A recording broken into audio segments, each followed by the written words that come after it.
ಈ ರೌಡಿಗಳಿಗೆ ಒಂದು ಭಯ ಇರುತ್ತೆ. ರೌಡಿಗಳಿಗೆ, ಮಾರಕವಾಗಿರುವಂಥ ರೌಡಿಗಳನ್ನು ಎನ್ಕೌಂಟ್ರ್ ಮಾಡೋದಕ್ಕೆ ಒಂದು ಅವಕಾಶ ಇರುತ್ತೆ ಪೊಲೀಸರಿಗೆ. ಆಗ ರೌಡಿಗಳೇನು ಮಾಡ್ತಾರೆ ಅಂತಂದರೆ ಸರೆಂಡರ್ ಆಗಿಬಿಡ್ತಾರೆ. ಸರೆಂಡರ್ ಆದರೆ ನಿಮಗೆ ಎನ್ಕೌಂಟ್ರ್ ಮಾಡೋಕ್ಕೆ ಬರಲ್ಲ. ಎನ್ಕೌಂಟ್ರ್ ಆಗಬೇಕಾದಂಥ ರೌಡಿಗಳಿಗೆ ಸೇಫೆಸ್ಟ್ ಜಾಗ ಯಾವುದು ಗೊತ್ತಾ? ಜೈಲು. ಹಾಗಾಗಿ ಎಷ್ಟೇ ಭಯಂಕರ ಆಗಿರಲಿ ಅವ್ರು ಬಂದುಬಿಡ್ತಾರೆ. ಆಮೇಲೆ ಬೇರೆ ರೌಡಿಗಳು ನಮ್ಮನ್ನು ಕೊಲ್ತಾರೆ ಅನ್ನುವಂಥ ಭಯ ಇದ್ದಾಗಲೂ ಕೂಡ ಸರೆಂಡರ್ ಆಗಿ ಅರೆಸ್ಟ್ ಆಗಿಬಿಡ್ತಾರೆ. ಯಾಕಂದರೆ ಸೇಫ್. ಈಗ ಈಡಿಗೆ ಸಿಕ್ಕಾಕೊಂಡ್ರೆ ಮುಗೀತು ಕತೆ ಅಂತ ದದ್ದಲ್ಲಿ ಗೊತ್ತಿದೆ. ಈ ಅಪ್ಪ ಹೋಗ್ಬಿಟ್ಟು SIT ಮುಂದೆ ಅಣ್ಣ ನನ್ನ ಅರೆಸ್ಟ್ ಮಾಡಿ, ಅಣ್ಣ ನನ್ನ ಅರೆಸ್ಟ್ ಮಾಡಿ ಹಿಂಗೆ ಕೇಳ್ಕೊಳ್ಳೋ ಪರಿಸ್ಥಿತಿ. ಯಾಕೆ? SITಯಲ್ಲಿದ್ದರೆ ಅವ್ರು ಕರ್ಕೊಂಡು ಹೋಗೋಕ್ಕಾಗೋದಿಲ್ಲ. ಇ ಡಿ ಅವ್ರು ಕರ್ಕೊಂಡು ಹೋದರೆ ಕಕ್ಕಿಸ್ತಾರೆ. ಎದ್ನೋ ಬಿದ್ನೋ ಅಂತ ಓಡಿ ಹೋಗಿ SIT ವಿಚಾರಣೆಗೆ ಹಾಜರಾಗಿದ್ರು ದದ್ದಲ್. ಹಾಜರಾದರು ಮತ್ತೆ ಎಸ್ಕೇಪ್. ದದ್ದಲ್ಗೆ ಇ ಡಿ ಹುಡುಕಾಟ ನಡೆಸ್ತಾ ಇದ್ದರೆ ಇತ್ತ ಕೈ ಶಾಸಕ ಆ ದುಡ್ಡು ಬಂತಲ್ಲ ಅವತ್ತು, ಅದರಲ್ಲಿ ಜಾಗ ಖರೀದಿ ಮಾಡಿಬಿಟ್ಟಿದ್ದಾರೆ 4 ಎಕರೆ. ಇವ್ರು ಹೇಳ್ತಾ ಇದ್ರು ನನ್ನ ಹೆಸರು ಯಾವುದೂ ಇಲ್ಲ, ಮೊನ್ನೆ ಅವ್ರನ್ನ ಲೀಕ್ ಆಯಿತು, ನನ್ನ ಹೆಸರು ಇಲ್ಲಪ್ಪ ಅಂತ ಹೇಳಿದರು. DK ಶಿವಕುಮಾರ್ ಹೇಳಿದ್ರು, ನೋಡ್ರಿ ನಮ್ಮ ಸಚಿವರು ನಮ್ಮ ಶಾಸಕರು ಯಾರೂ ಇಲ್ಲ ಗೊತ್ತಾಯ್ತಲ್ಲ ತಂದ್ಬಿಟ್ಟು. ಈ 4 ಎಕರೆ ಎಲ್ಲಿಂದ? ಇತ್ತ ಕೈ ಶಾಸಕನಿಗೆ ಭೂಕಂಟಕ್ಕೆ ಎದುರಾಗೋದು ಫಿಕ್ಸ್ ಆಗಿದೆ. ಅದರ ಬಗ್ಗೆ ನಿಮಗೆ ಸಮಗ್ರ ಮಾಹಿತಿ ಬೇಕಾ? ಈ ಸ್ಟೋರಿ ನೋಡಿ. SIT ಮುಂದೆ ಹಾಜರಾಗಿದ್ದ ದದ್ದಲ್ ನಾಪತ್ತೆ. ಎಸ್ಕೇಪ್ ಆಗಿರೋ ಶಾಸಕನಿಗೆ ಇಡಿ ಹುಡುಕಾಟ. ದದ್ದಲ್ಗೆ 4 ಎಕರೆ 31 ಗುಂಟೆ ಜಮೀನು ಕಟ್ಟಕ.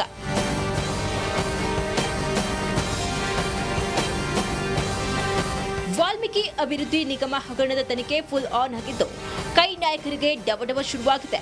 ಈಗಾಗಲೇ ನಾಗೇಂದ್ರ ಅರೆಸ್ಟ್ ಆಗಿದ್ದು ನಿಗಮದ ಅಧ್ಯಕ್ಷ ದದ್ದಲ್ಗೆ ಹಗರಣದ ಉರುಳು ಸುತ್ತುಕೊಂಡಿದೆ. ವಾಲ್ಮೀಕಿ ನಿಗಮದಿಂದ ತೆಗೆದ ಹಣವನ್ನ ಎಲ್ಲಿಟ್ಟಿದ್ದಾರೆ, ಯಾರಿಗೆ ಕೊಟ್ಟಿದ್ದಾರೆ ಅಂತ ತನಿಖೆ ನಡೆಯುತ್ತಿರುವಾಗಲೇ ರಾಯಚೂರಿನಲ್ಲಿ ಜಮೀನು ಖರೀದಿ ಮಾಡಿರುವ ಮಾಹಿತಿ ಇಡಿಗೆ ಸಿಕ್ಕಿದೆ. ಇದು ಸಹಜವಾಗಿಯೇ ದದ್ದಲ್ಗೆ ಕಂಟಕವಾಗಿದೆ. ವಾಲ್ಮೀಕಿ ಹಗರಣ ಸಂಬಂಧ ದದ್ದಲ್ ಹಾಗೂ ಪಪ್ಪಣ್ಣ ನಿವಾಸದಲ್ಲಿ ಇಡಿ ಅಧಿಕಾರಿಗಳು ಮೂಲೆ ಮೂಲೆ ಹುಡುಕಿ ಕೋಟ್ಯಾಂತರ ವ್ಯವಹಾರದ ದಾಖಲೆಗಳನ್ನು ಪತ್ತೆ ಮಾಡಿದ್ದಾರೆ. ಮಗ ತ್ರಿಶೂಲ್ ಕುಮಾರ್ ಹೆಸರಿನಲ್ಲಿ ಸಿರವಾರ ತಾಲೂಕಿನ ಗಣದಿನಿ ಗ್ರಾಮದಲ್ಲಿ 4 ಎಕರೆ 31 ಗುಂಟೆ ಜಮೀನು ಭೂಮಿ ಖರೀದಿಸಿರುವುದು ಗೊತ್ತಾಗಿದೆ. ಶಾಸಕ ಬಸನಗೌಡ ದದ್ದಲ್ಗೆ 4 ಎಕರೆ 31 ಗುಂಟೆ ಜಮೀನು ಮಾರಿದ್ದ ಲಕ್ಷ್ಮೀದೇವಿಗೆ ಇಡಿ ಸಮನ್ಸ್ ಜಾರಿ ಮಾಡಿದೆ. ಜಮೀನು ಮಾರಿ ಮನೆ ಖರೀದಿಸಿದ್ದ ಲಕ್ಷ್ಮೀದೇವಿಗೆ ವಿಚಾರಣೆಗೆ ಹಾಜರಾಗುವಂತೆ ಸಮನ್ಸ್ ನೀಡಿದ್ದಾರೆ. ಮನಿ ಲ್ಯಾಂಡರಿಂಗ್ ಆಕ್ಟ್ ಅಡಿಯಲ್ಲಿ ಇಡಿ ಸಮನ್ಸ್ ನೀಡಿದೆ.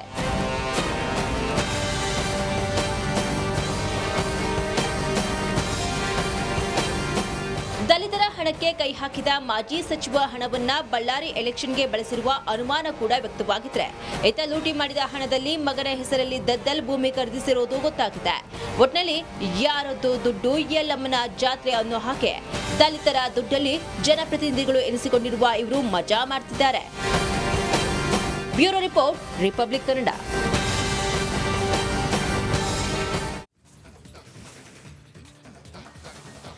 ಮಕ್ಕಳಿಗೆ ಪ್ರೈಸ್ ಕೊಡೋ ರೀತಿಯಲ್ಲಿ ರಾಜೀನಾಮೆ ಪತ್ರವನ್ನು ತಗೊಂಡ್ರಲ್ಲ, ಅವರ ಪಕ್ಕದಲ್ಲಿ DCM ನಿಂತ್ಕೊಂಡ್ರಲ್ಲ, ಅವರ ಪತ್ರದಲ್ಲಿ ಜಮೀರ್ ಅಹಮದ್ ಖಾನ್ ನಿಂತ್ಕೊಂಡ್ರಲ್ಲ, ಅವರ ಪತ್ರದಲ್ಲಿ ರಾಜಕೀಯ ಕಾರ್ಯದರ್ಶಿ ಸಗೀರ್ ಅಹಮದ್ ಅವರು ನಿಂತ್ಕೊಂಡ್ರಲ್ಲ, ಆಗಲೇ ಒಂದು ಡೌಟ್ ಬಂದಿತ್ತು. ಯಾಕೆಂದರೆ ಸಿದ್ದರಾಮಯ್ಯನವರು ಒಂದು ವೇಳೆ ನಾಗೇಂದ್ರ ಒಬ್ಬರೇ ಭ್ರಷ್ಟಾಚಾರ ಮಾಡಿ ದುಡ್ಡನ್ನು ತಿಂದಿದ್ರೆ ಖಂಡಿತವಾಗ್ಲೂ ಆ ರಾಜೀನಾಮೆ ಪತ್ರವನ್ನು ತಮ್ಮ ಕೈಯಲ್ಲಿ ಮುಟ್ತಾ ಇರಲಿಲ್ಲ.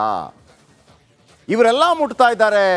ಇದೇ ನಾಗೇಂದ್ರ ಡೆಲ್ಲಿಗೆ ಹೋಗಿ ಬರ್ತಾರೆ ಅಂತಂದರೆ ಚುನಾವಣೆಗೆ ಬಳಕೆಯಾಗಿದೆ. ನೋಡಿ, ಈ ಥರ ಯಾರಾದರೂ ಒಂದು ರಾಜೀನಾಮೆ ಕೊಟ್ಟಾಗ ನಾವು ನೋಡಿದ್ದೀವಿ ಸಿದ್ದರಾಮಯ್ಯನವರು ಇದೇ ಜನಾರ್ದನ್ ರೆಡ್ಡಿ ವಿಚಾರದಲ್ಲಿ ಒಂದು ಮಾತುಕತೆಯಲ್ಲಿ ಬಗೆಹರಿಸುವಂತ ಹೇಳುವಾಗ ಫೋನ್ ಎತ್ತಿಲ್ಲ ಸಿದ್ದರಾಮಯ್ಯನವರು. ಜನಾರ್ದನ್ ರೆಡ್ಡಿ ಮಾತಾಡಲ್ಲ ರೀ ತಂದ್ಬಿಟ್ಟು ಅಂತ ಸಿದ್ದರಾಮಯ್ಯ ಈ ಥರ ಫೋರ್ಸ್ ಕೊಡ್ತಾರೆ ಅಂತಂದರೆ ನಿಮಗೆ ಈಗ ಅರ್ಥ ಆಗಿರಬೇಕು, ಈ ದುಡ್ಡು ಕೇವಲ ನಾಗೇಂದ್ರ ಒಬ್ಬನೇ ಅಲ್ಲ ತಿಂದಿದ್ದು, ಇಡೀ ಪಾರ್ಟಿಯ ಲಾಭಕ್ಕಾಗಿ ಈ ಭ್ರಷ್ಟಾಚಾರವನ್ನು ಮಾಡಿದ್ದು. ಹಾಗಾಗಿ ಅವರು ಸಪೋರ್ಟ್ ಮಾಡ್ತಾ ಇದ್ದಾರೆ.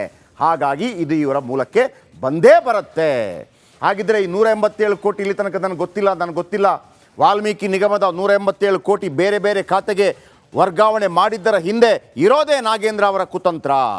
ಬಳ್ಳಾರಿ ಚುನಾವಣೆಗೆ ಬಡವರ ದುಡ್ಡನ್ನು ಖರ್ಚು ಮಾಡೋದಕ್ಕೆ ಯಾವ ಮಾರ್ಗ ಅನುಸರಿಸಿದ್ರು? ಒಂದು ವೇಳೆ ಇವರ ಸಹೋದರನಿಗೆ ಅಲ್ಲಿ ಟಿಕೆಟ್ ಸಿಗುವಂಥ ಸಾಧ್ಯತೆ ಇತ್ತು. ಕೊನೆಗಳಿಗೆಯಲ್ಲಿ ತುಕಾರಾಮ್ ಅವರಿಗೆ ಟಿಕೆಟ್ ಸಿಕ್ತು.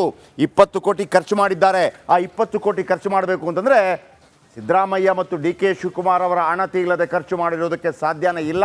ಹಾಗಾಗಿ ಇದು ಕಾಂಗ್ರೆಸ್ ಸರ್ಕಾರ ಬಡವರ ದುಡ್ಡನ್ನು ಲೂಟಿ ಮಾಡಿದೆ ಅನ್ನೋದರಲ್ಲಿ ಎರಡು ಮಾತಿಲ್ಲ. ಹಾಗಿದ್ರೆ ಆ ದುಡ್ಡು ಹೇಗೆ ಅಲ್ಲಿಗೆ ಹೋಯಿತು, ಯಾರ್ಯಾರ ಬಳಿ ಹೋಯಿತು, ಬನ್ನಿ ಒಂದು ಕುತೂಹಲಕಾರಿ ರಿಪೋರ್ಟ್ ನಿಮಗೆ ತಂದಿದ್ದೀನಿ ನೋಡಿ.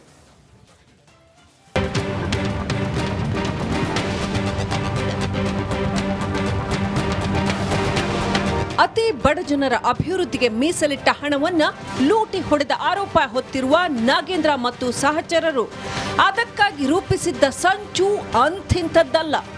ಬೆಂಗಳೂರಿನ ಎಂಜಿ ರಸ್ತೆಯ ಯೂನಿಯನ್ ಬ್ಯಾಂಕ್ನಿಂದ ಹಣ ವರ್ಗಾವಣೆ ಮಾಡಿದ್ದು ಹೈದರಾಬಾದ್ನ ಫಸ್ಟ್ ಫೈನಾನ್ಸ್ ಕ್ರೆಡಿಟ್ ಕೋಆಪರೇಟಿವ್ ಸೊಸೈಟಿಗೆ. ಅದರ ಮೂಲಕ ಹಣ ಲೂಟಿ ಮಾಡಲೆಂದೇ ಹೈದರಾಬಾದ್ನ ಆರ್ಬಿಎಲ್ ಬ್ಯಾಂಕ್ನಲ್ಲಿ 18 ಖಾತೆಗಳನ್ನು ತೆರೆಯಲಾಗಿತ್ತು. ಅದಕ್ಕಾಗಿ ವಿವಿಧ ಖಾಸಗಿ ಕಂಪನಿಗಳ ನಕಲಿ ದಾಖಲೆಗಳನ್ನು ಬಳಸಲಾಗಿತ್ತು. ಈ ಎಲ್ಲ ಅಂಶಗಳನ್ನು ಇಡಿ ದೃಢಪಡಿಸಿದೆ.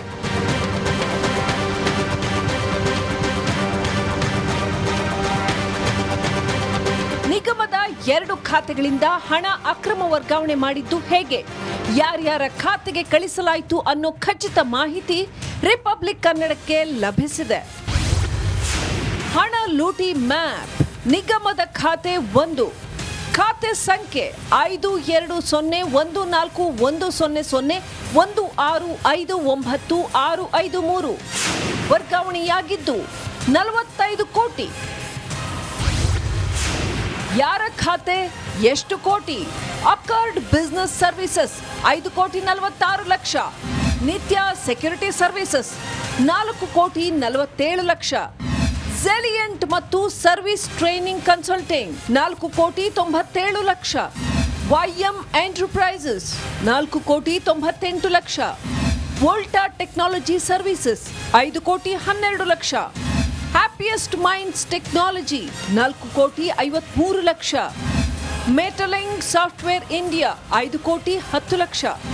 ಮನು ಎಂಟರ್ಪ್ರೈಸಸ್ 5,01,00,000. ಪಿಫಿಮ್ಸ್ ಮ್ಯಾನೇಜ್ಮೆಂಟ್ 5,35,00,000. ಹಣ ಲೂಟಿ ಮ್ಯಾಪ್. ನಿಗಮದ ಖಾತೆ 2, ಖಾತೆ ಸಂಖ್ಯೆ 03,44,01,000,000,007. ವರ್ಗಾವಣೆಯಾಗಿದ್ದು 50 ಕೋಟಿ. ಯಾರ ಖಾತೆ, ಎಷ್ಟು ಕೋಟಿ? VG business solutions. ನಮಸ್ಕಾರ, ಕರ್ನಾಟಕ ಪ್ರೈಮ್ ಟೈಮ್ಗೆ ಸ್ವಾಗತ. ನಾನು ಜಯಪ್ರಕಾಶ್ ಶೆಟ್ಟಿ. ಇಡೀ ಕರ್ನಾಡು ಇವತ್ತು ರೆಬೆಲ್ ಆಗಿ ನಿಂತಿದೆ.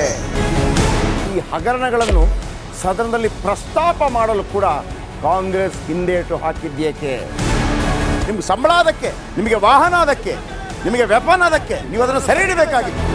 ನೀವು ವಿದ್ಯುತ್ ಬರ ಇದೆ ಅಂತ ಹೇಳ್ತಾ ಇದ್ದೀರಿ, ಎಲ್ಲಿ ಬರ ಇದೆ ನೀವು ಹೇಳಬೇಕು. ಪಾಕಿಸ್ತಾನ್ ಆಕ್ಯುಪೈಡ್ ಕಾಶ್ಮೀರ್ ಅದು ಎಂದೆಂದಿಗೂ ನಮ್ಮದು. 40 ಮೆಷಿನ್ಗಳು ತಂದಿತ್ತು ನೋಟ್ ಎಣಿಸುವುದಕ್ಕೆ, ಅದೇ ಹಾಳಾಯಿತು. ಮಥುರಾದ ಗಲಾಟೆ ಇದೆಯಲ್ಲ, ಅದು ಸ್ಥಳೀಯವಾಗಿ ಕೂತು ಪರಿಹರಿಸಬಹುದಾದಂಥ ಕಾನೂನಿದೆ. ಗ್ಯಾರಂಟಿ ಯೋಜನೆಯಿಂದ ನಷ್ಟ ಆಗಿದೆ, ಲಾಭ ಆಗಿದೆ, ದಯವಿಟ್ಟು ಹೇಳಿ. Dawood Ibrahim most wanted criminal ಯಾವಾಗಾದ ಅಂದರೆ ಇಲ್ಲಿ ತನಕ ಭಾರತ ದೇಶದಲ್ಲಿ ಓರ್ವ ದಲಿತ ಪ್ರಧಾನಿಯಾದಂಥ ಇತಿಹಾಸವೇ ಇಲ್ಲ. ರಿಪಬ್ಲಿಕ್ ವರ್ಲ್ಡ್ ಆಪ್ ಇದು ಕೇವಲ ಅಪ್ಲಿಕೇಶನ್ ಅಲ್ಲ, ಸಮಗ್ರ ಸುದ್ದಿಗಳ ಸಂಪರ್ಕ ಮಾರ್ಗಕ್ಕೆ ಕ್ರಾಂತಿಕಾರಿ ಬದಲಾವಣೆ. ರಿಪಬ್ಲಿಕ್ ವರ್ಲ್ಡ್ ಆಪ್ ಕೇವಲ ಸುದ್ದಿ ಅಪ್ಲಿಕೇಶನ್ ಅನ್ನ ಪರಿಚಯ ಮಾಡ್ತಾ ಇಲ್ಲ, ಬದಲಾಗಿ ಡಿಜಿಟಲ್ ಸುದ್ದಿ ಬಳಕೆಯ ಹೊಸ ಯುಗಕ್ಕೆ ನಾಂದಿ ಹಾಡ್ತಾ ಇದೆ. ಇದೊಂದು ಬ್ರೇಕಿಂಗ್ ನ್ಯೂಸ್, ಪ್ರಭಾವಶಾಲಿ ಕಾರ್ಯಕ್ರಮಗಳಿಗೆ ಗಟ್ಟಿಯಾದ ವೇದಿಕೆ. ರಿಪಬ್ಲಿಕ್ ವರ್ಲ್ಡ್ ಅಪ್ಲಿಕೇಶನ್ ಈಗ ಲೈವ್ ಆಗಿದೆ. ಗೂಗಲ್ ಪ್ಲೇ ಸ್ಟೋರ್ ಮತ್ತು ಆಪಲ್ ಆಪ್ ಸ್ಟೋರ್ ಎರಡರಲ್ಲೂ ಲಭ್ಯವಿದೆ. ಈಗಲೇ ಡೌನ್ಲೋಡ್ ಮಾಡಿ.